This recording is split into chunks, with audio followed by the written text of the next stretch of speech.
नमस्कार स्वामी भक्तांनो, सर्वात आधी सर्वांना श्री स्वामी समर्थ, श्री गुरुदेव दत्त। तर आजचा व्हिडिओ सुरुवात करण्यापूर्वी मला एक तुम्हाला सांगायचं आहे की आपण जेव्हा स्वामींची सेवा करतो आणि नित्यसेवा करतो किंवा स्मरण करतो त्यावेळी आपल्या हातून काही चुका होतात का हे तपासून पाहिलं पाहिजे।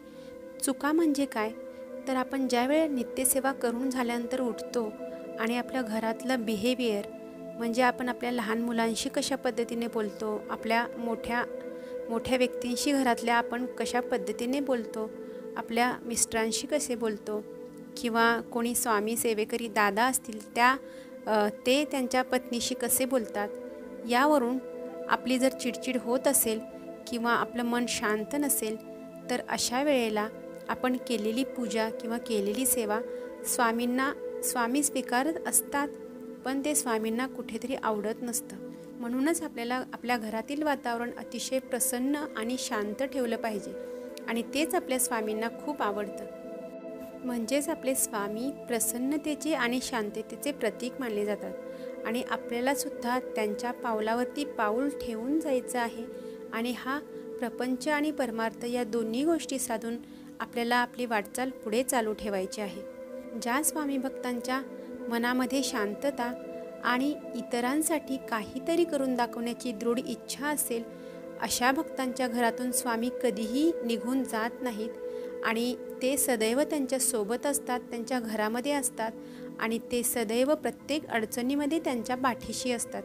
म्हणून आपल्याला प्रत्येकाला अतिशय मन शांत ठेवायचं आहे, इतरांना मदत करायची आहे आणि कुणाची निंदा नालस्ती करायची नाही आहे। आपल्या घरामध्ये दिवसभरात कोणाबद्दलही अपशब्द आला नाही पाहिजे किंवा कोणाचीही निंदा पाठीमागे झाली नाही पाहिजे, कारण आपण सेवा किती वेळ करतो याला अजिबात महत्त्व नाही आहे।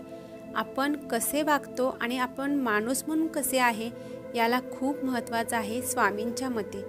कारण स्वामींना सेवा प्रिय नव्हती, स्वामी म्हणत नव्हते कधीही की माझी सेवा करा, माझं नित्यनियमाने स्मरण करा। स्वामींचं स्मरण केलं नाही तरी चालेल, पण आपण माणूस म्हणून कसे आहोत हे स्वामी वेळोवेळी पडताळून पाहत असतात आणि त्यांच्या या पडताळणीला आपल्याला खरं उतरायचं आहे। ते जे सांगतात त्याचप्रमाणे आपल्याला वागायचं आहे। मग तेव्हा बघा, स्वामी आपल्याला सोडून कुठेही कधीही जाणार नाही आहेत, ते सदैव आपल्या घरामध्ये त्यांचा वास असणार आहे। आपल्या घरामध्ये त्यांची सेवा करणं किंवा मोठा फोटो असणं किंवा त्यांचं काहीतरी आपण पारायणे वगैरे सगळ्या गोष्टी करणं हे एवढं महत्त्वाचं नाही आहे, पण माणूस म्हणून आपण किती आनंदाने आपण इतरांच्या दुःखात आपण कसे दुःखी होतो आणि सुखामध्ये आपण कसे सुखी होतो हे मात्र स्वामींना फार आवडतं आणि अशाच भक्तांच्यावरती स्वामींची सदैव कृपा होत असते। त्यांच्या घरामधील कोणत्याही आणि कितीही कठीण समस्या असल्या तरीही स्वामी ते दूर करतात, त्यांना वेळोवेळी मदत करतात, त्यांना छोट्या आणि मोठ्या संकटातून वाचवण्याचं कामही स्वामी करत असतात। कारण इतरांच्या सुखामध्ये जे सुख मानतात त्यांच्या सुखामध्ये आपले स्वामी साथ देतात।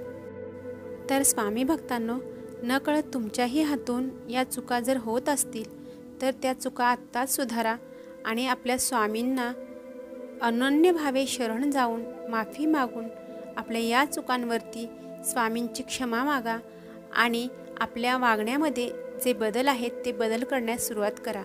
शांत मन, प्रेमळ वृत्ती, दुसऱ्याचं सुख आणि न जळाऊ वृत्ती अशा स्वामींना आवडणाऱ्या गोष्टी नक्कीच करा आणि आपल्यावरती स्वामींचा कृपाप्रसाद सदैव ठेवा। आणि मग बघा, स्वामी आपल्यावर कधीही नाराज होणार नाहीत आणि कधीही ते आपल्याला सोडून कुठेही जाणार नाहीत। त्यांचा वास, त्यांचा कृपाशीर्वाद सदैव आपल्या घरावरती राहणार आहे, आपल्या कुटुंबातील सर्व व्यक्तींवरती राहणार आहे आणि अगदी आपलं घर स्वामीमय होऊन जाणार आहे आणि खऱ्या अर्थाने आपण स्वामी भक्त म्हणून गणले जाणार आहोत। तर या होत्या छोट्या मोठ्या काही सवयी ज्या आपण नेहमी वागण्यामध्ये करत असतो, चुकीच्या सवयी आहेत ह्या। त्या चुकीच्या सवयी जर आपण सुधारल्या तर स्वामी आपल्यासोबत नक्कीच राहणार आहेत, प्रत्येक अडचणीतून आपल्याला बाहेर काढणार आहेत आणि प्रत्येक वेळेला आपली साथ देणार आहेत। ते कुठेही आपल्याला सोडून जाणार नाही आहेत आणि ते आपल्यासोबत कायम राहणार आहेत. फक्त आपल्या घरामध्ये स्वामींचा फोटो असून किंवा आपण ती नित्यसेवा करून काहीच उपयोग होणार नाही आहे. आपल्याला फक्त स्वामींच्या विचारांवरती राहायचं आहे. हीच खरी स्वामी सेवा.